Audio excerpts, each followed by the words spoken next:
హన్మకొండ వరుణదేవుడు కొద్ది రోజుల వర్షంతో నగరంలో అనేక ప్రాంతాలు నీట మునిగాయి. ముఖ్యంగా హన్మకొండ బస్ స్టేషన్ పూర్తిగా చెరువుగా మారింది. బస్సుల రాకపోకలు తీవ్రంగా అంతరాయం కలిగాయి. ప్రయాణికులు బస్సులో ఎక్కేందుకు కూడా ఇబ్బందులు పడుతున్నారు. పాదచారులు మురుగులో మునిగిపోయి ప్రయాణం సాగిస్తున్నారు. నగర ప్రజలు, అధికారులు తక్షణమే నీటి మురుగునీరును వర్షం కురిసిందా, చెరువు అయ్యిందా? హన్మకొండ బస్ స్టేషన్ ఇప్పుడు బస్సుల కన్నా బోట్లకు సరిపోతుంది. ప్రజలు ఇబ్బందులు పడుతుంటే అధికారులు ఎప్పుడు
విలేకరులు కావాలను ప్రజా సమస్యలను వెలుగులోకి తీసుకొస్తూ శరవేగంగా రాజకీయ పరిస్థితులపై వాస్తవ కథనాలు అందిస్తూ అనతి కాలంలోనే ప్రజాదరణ పొందిన D6 టీవీ ఛానల్లో 2 తెలుగు రాష్ట్రాల D6 టీవీ న్యూస్ ఎలక్ట్రానిక్ మరియు మీడియాలో బ్యూరోలు, స్టాపర్లు, ఆర్సీ ఇన్ఛార్జ్లు, మండల రిపోర్టర్లు కావాలను.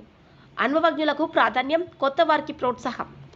మీరు జిల్లా స్టాపర్లు, మండలాల రిపోర్టర్లు, నియోజకవర్గాల్లో పనిచేయాలనుకుంటున్న కేంద్రాల్లో ఖాళీల వివరాల కోసం 9440195115 మరియు 7981228502 మీ బయోడేటా పై నంబర్కి వాట్సాప్ ద్వారా పంపగలరు. D6 TV news channel Andhra Telangana incharge Rathod Tirumala Naik.